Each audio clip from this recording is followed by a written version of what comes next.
Susan, welcome to the show. Thank you very much.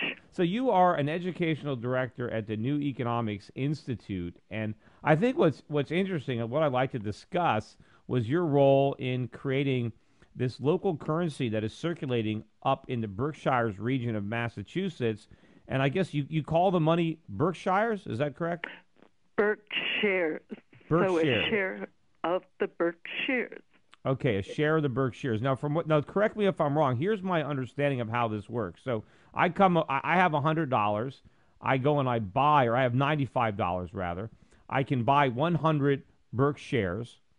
Correct. I can then take those 100 Berkshires into any one of a number of merchants in the area, and I'm assuming that I can spend that $100 in Berkshires. If there's some merchandise on the shelf that says $100. I can still use my 100 Berkshires, even though I only paid $95 for them. I can still spend them as if I was spending $100, correct? That's correct. And then the merchants, of course, if they want to redeem these, they go back and they end up getting the $95 from Berkshire Corporation. And so they end up selling the merchandise basically for 5% less, which is, I guess, is kind of like a coupon. It's like a 5% off coupon. Well, it's like a credit card fee, but the merchants can also recirculate the Berkshires with other merchant service providers in the region, keeping the money local, keeping the money circulating, and getting full value at the exchange. Oh, that's right. So Okay, and I guess the way the company makes money, although this is probably not a great time, but I suppose that since you're buying and selling at 95 cents, the way Berkshire's Incorporate makes money is you have the float. You have people, you have money that you can deposit and earn interest on, while all of these Berkshires are circulating around. You're able to earn interest on the money that was used to pay for them. Correct? But as your previous discussion pointed out, there's not much money made in interest. I know. And How does the company make money then, given the interest rate environment on this process? Berkshire's Inc. is a nonprofit, and it's supported by grants.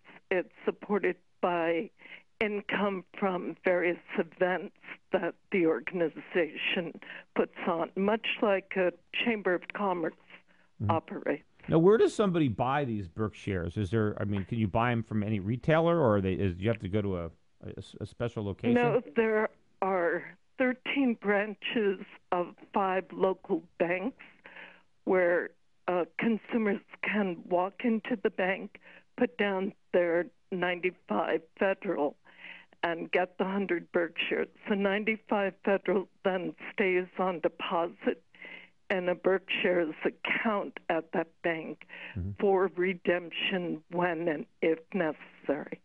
Right, but now the one thing about them is it doesn't offer you, any kind of inflation protection. There's no real tangible assets behind them other than the 95 Federal Reserve notes. So as the dollar loses value and prices go up, people who are holding Berkshires are just as susceptible to inflation as people who are holding the underlying dollars.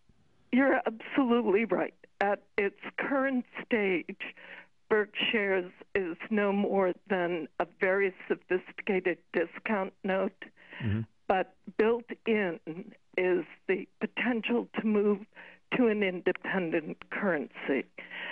So we say we're at stage 25 of 50 stages in developing a truly independent currency. Sure. Now, what you could do, right? What you could do is Yep. take those Federal Reserve notes that you currently own, use them to purchase a quantity of gold or silver, and say the Berkshires are now backed by gold or silver, and not a Federal Reserve notes. And in the future, you would sell them for higher levels. In which case, the holders of those Berkshires would actually enjoy preservation of purchasing power, and they might be able to start to go to merchants and actually buy products at even bigger discounts, because the price hikes wouldn't apply to them because they would have something tangible behind their paper. That is one approach. However, the whole effort of Berkshire's is to encourage the local economy. So we're looking at a local tool, and we're looking at backing in a basket of local commodities, such as a gallon of maple syrup, a bushel of field greens. Well, that would make sense too. Let's hold that thought and continue this after the break. You're listening to the Peter Schiff Show on SchiffRadio.com.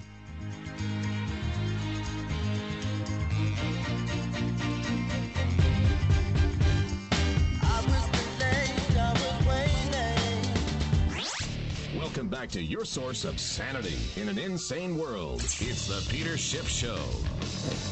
Welcome back, everybody. This is Peter Schiff. With me, my guest, Susan Witt, who is explaining the potential evolution of Berkshire's into a competitive currency with the U.S. dollar. So what you were just saying was that you're thinking about evolving this into backing your notes with local products such as maple syrup?